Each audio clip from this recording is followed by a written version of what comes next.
What if a country tried to erase its own soul?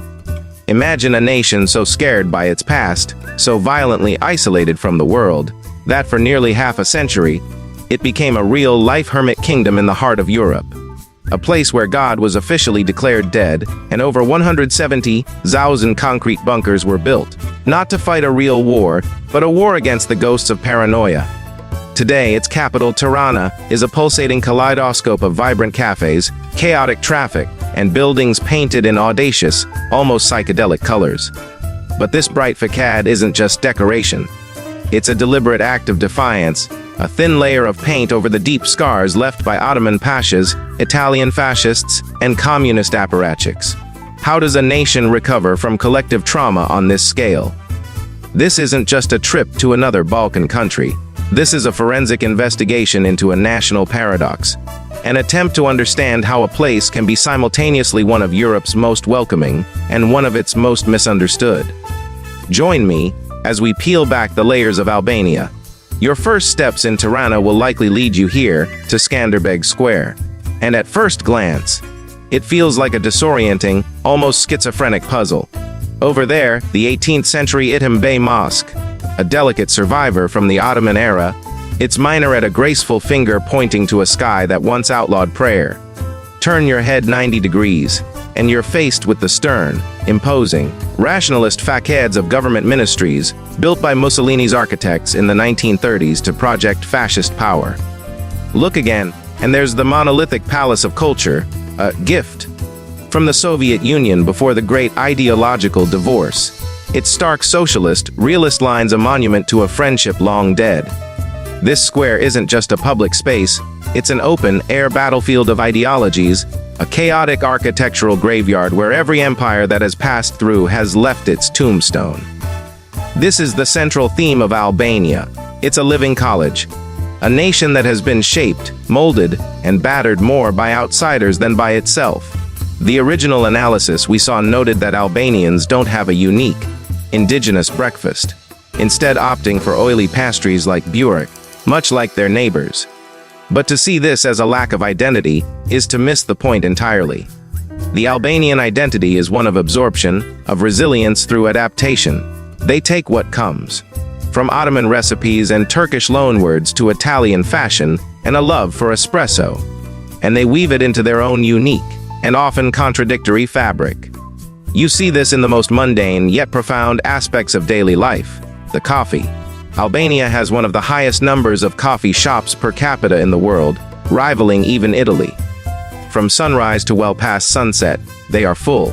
Our previous guide suggested a negative trait of her people was that they are very lazy. But spend an afternoon here, in the trendy Baloku district, the very area that was once a forbidden, walled-off enclave for the Communist Party elite, and you realize it's not laziness. It's a philosophy. It's called kif, a wonderfully untranslatable word that embodies the art of taking pleasure in the small moments, of savoring a conversation, of watching the world go by without guilt or rush. After decades where any form of loitering or unofficial gathering was viewed with deep suspicion by the secret police, the simple act of sitting at a cafe for hours on end is a profound political statement. It's a reclamation of time, of public space, of a freedom they never had. But this relaxed culture exists against a backdrop of incredibly harsh economic reality. As of 2024, the minimum wage hovers around 40,000 of the local currency, the lek, which is roughly 400 euros a month. The average salary is closer to 600 euros. Now, try to rent a decent one-bedroom apartment here in the capital. You will struggle to find anything under 400 euros. The math simply doesn't work. This brutal economic pressure is the engine driving one of modern Albania's biggest stories, the quiet, continuous exodus. Young people, educated, multilingual, and ambitious, see their future not in Tirana, but in Berlin, London, or Milan. It's the modern chapter of a long history of migration, a brain drain that has left the country with a curious demographic gap. A nation of the very young, supported by a generation of grandparents, with the middle-aged working generation conspicuously absent, sending remittances home from abroad. The capital itself is trying to fight this sense of stagnation. The city's former mayor, Edi Rama, now the country's prime minister, famously began a project in the early 2000s to paint Tirana's grim, gray communist-era apartment blocks in dazzling, psychedelic colors. It wasn't just a beautification project. Critics at the time dismissed it as a superficial fix. But it was a form of mass psychological therapy. It was a bold declaration that the era of gray was over, and that even if the structural scars couldn't be removed, they could be painted over with a defiant splash of hope. But as we're about to see, some scars run far too deep for a coat of paint. To understand Tirana today, you have to go underground, into the very mind of the man who created the gray in the first place. Just outside the city center, you can descend a long flight of concrete stairs and walk directly into a nation's paranoia. This is Bunkart 1, a massive, 5-story underground nuclear bunker built in the 1970s for the political and military elite. It was designed to allow the government to continue running the country while the world above was consumed by nuclear fire. Walking through these cold, damp, echoing corridors is one of the most chilling experiences in Europe. It is the physical manifestation of the mind of Enver Hoxha, the man who ruled Albania with an absolute iron fist for 41 years, from the end of World War II until his death in 1985. Hoxha was a communist leader of a unique and terrifyingly dogmatic kind. After breaking with Tito's Yugoslavia, then with Khrushchev's de-Stalinizing Soviet Union, and finally with Mao's China after it welcomed Richard Nixon, he plunged Albania into a state of absolute, hermetic isolation. He was pathologically convinced that the entire world, capitalists and revisionist, communists alike, was plotting to invade his tiny nation. His solution was, from 1967 until 1986, over 170,000 concrete and steel bunkers were seated across every inch of the country, from mountain peaks to public beaches, from schoolyards to cemeteries. These concrete mushrooms, designed to withstand a nuclear blast, became the defining feature of the Albanian landscape. They were a colossal waste of resources that crippled an already impoverished economy, but their purpose wasn't just military. It was psychological. They were a constant physical reminder to every citizen, every day we are alone, and the world is our enemy. Hoxha's war wasn't just against foreign invaders, it was against the soul of his own people. In 1967, he declared Albania the world's first officially atheist state. He didn't just restrict religion, he outlawed it completely. An estimated 269 mosques, churches, monasteries, and other religious sites were demolished, converted into warehouses, cinemas, or sports halls. Priests and imams were executed, imprisoned, or sent to brutal labor camps. Naming a child with a religious name like John or Mohammed was a crime. For an entire generation, to believe in God was an act of treason. The original video mentioned that Hoxha raised the literacy rate and built railways. This is a common defense, and it's technically true. But it was literacy for the purpose of endless indoctrination into his unique brand of ideology, and railways to move chromium ore for the state, not to connect people with each other. His true legacy is one of profound, deep-seated national trauma. When communism finally collapsed in 1991, Albania wasn't just poor, it was fundamentally broken. It was like a prisoner released after 40 years of solitary confinement, blinking in the sunlight, with no concept of how a modern economy, a free society, or even a simple bank account worked. And this is where the story takes another tragic, often forgotten turn. In 1997, the country imploded. The newfound, unregulated capitalism had given rise to massive Ponzi schemes. Endorsed by the government, these schemes promised fantastical monthly returns.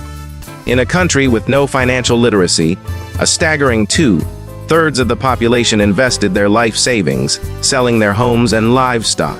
When the schemes inevitably collapsed, wiping out over $1 billion, the country descended into total anarchy. Armories were looted. Over 1 million weapons flooded the streets, and Albania was engulfed in a brief but bloody civil war. This event, the Great Collapse, more than anything, explains the desperation of the 1990s. It explains the mass migration across the Adriatic to Italy on rickety boats.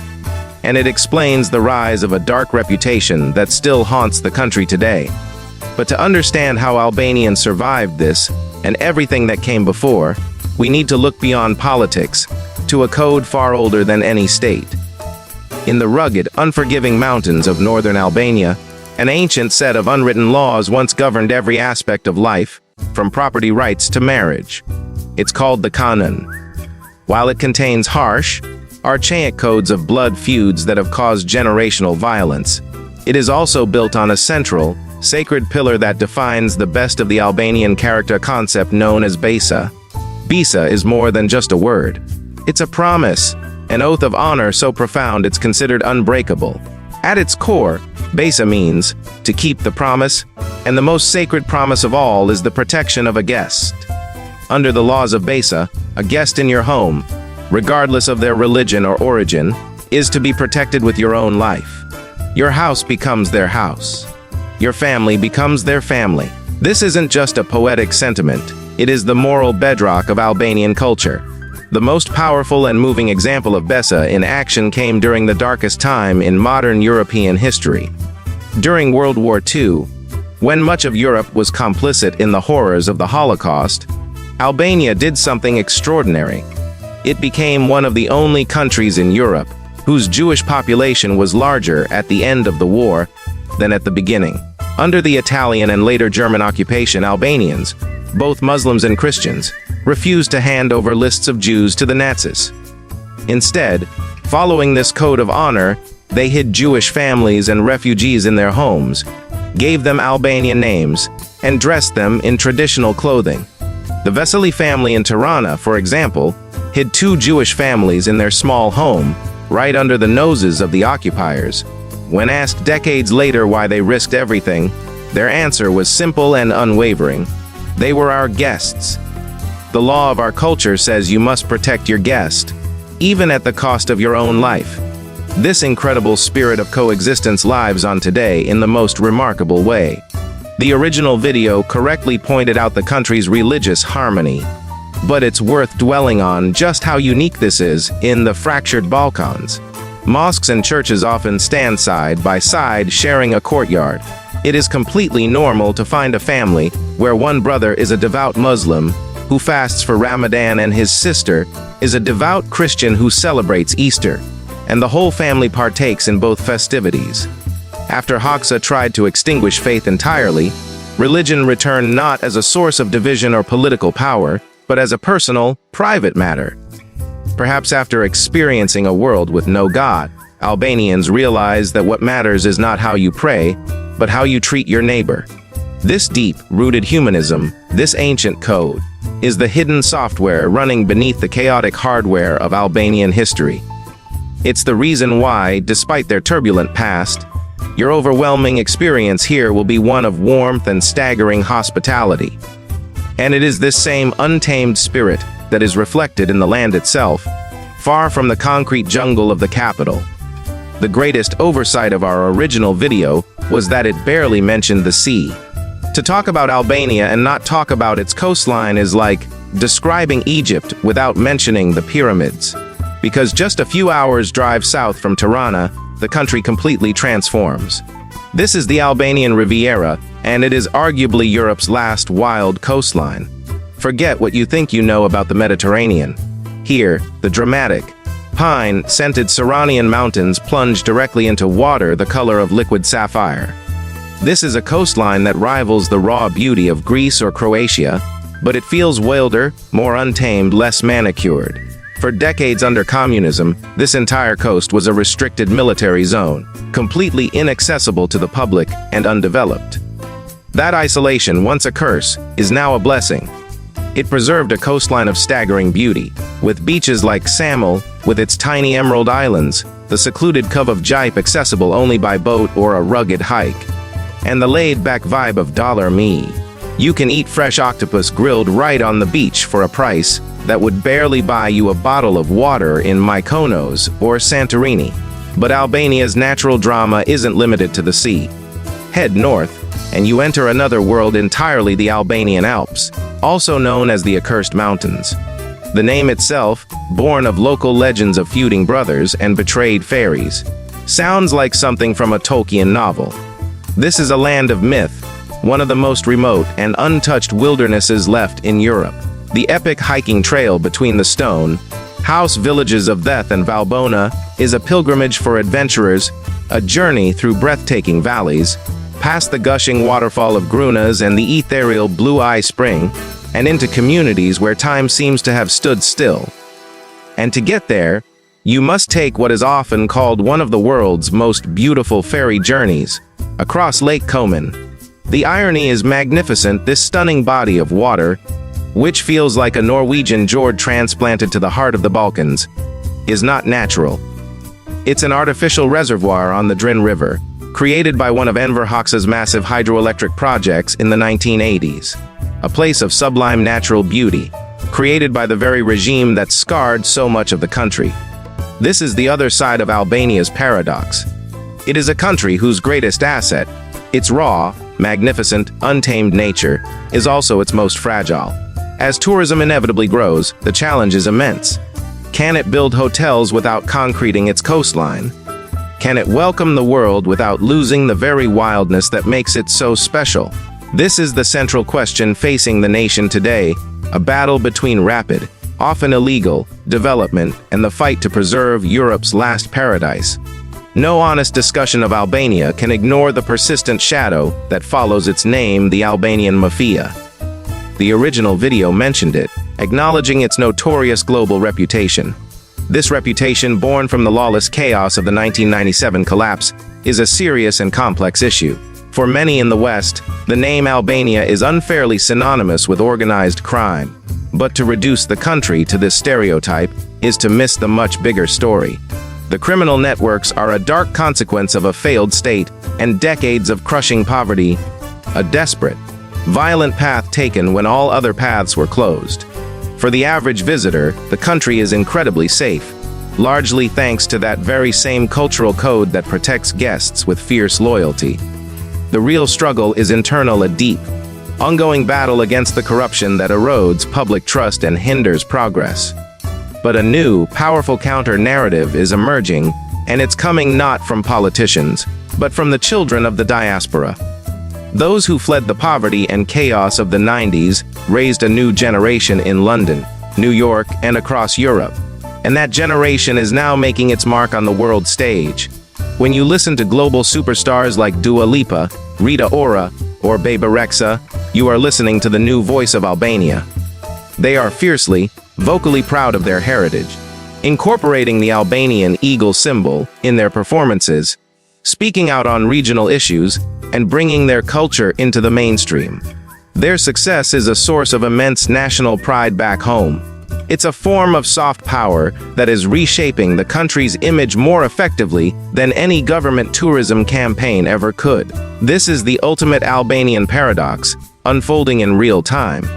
It is a country that is still grappling with the ghosts of its past, with endemic poverty and systemic corruption, while its children are becoming icons of global pop culture. It's a nation where you can spend the morning contemplating totalitarianism in a Cold War bunker, the afternoon swimming in a world-class beach, and the evening listening to a pop song with Albanian influences topping the charts worldwide. It's a country fighting to escape its history while simultaneously being defined by it. It is a nation in the midst of a messy, complicated, and utterly fascinating reinvention right before our eyes. Our journey began in Tirana, a city of defiantly painted over scars. We saw that behind every colorful building, every bustling cafe, lies a profound story of survival. We descended into the claustrophobic paranoia of a hermit kingdom and resurfaced to find a sacred code of honor that endured it all. We discovered a natural paradise that was hidden from the world for half a century. Albania is not a simple destination. It's a lesson in resilience, in the dizzying complexities of history, and in the enduring power of the human spirit to find joy. Even in the shadow of immense hardship, it teaches us that to truly understand a place, you must be willing to look at its scars, not just its beauty, and to listen to the stories they tell. What surprised you the most about Albania's story? Share your thoughts or questions in the comments below. If this journey opened up a new perspective for you, please share this video with a fellow traveler who loves to look deeper than the surface, and subscribe for more deep dives into the world's most fascinating and misunderstood places. Thank you for exploring with me.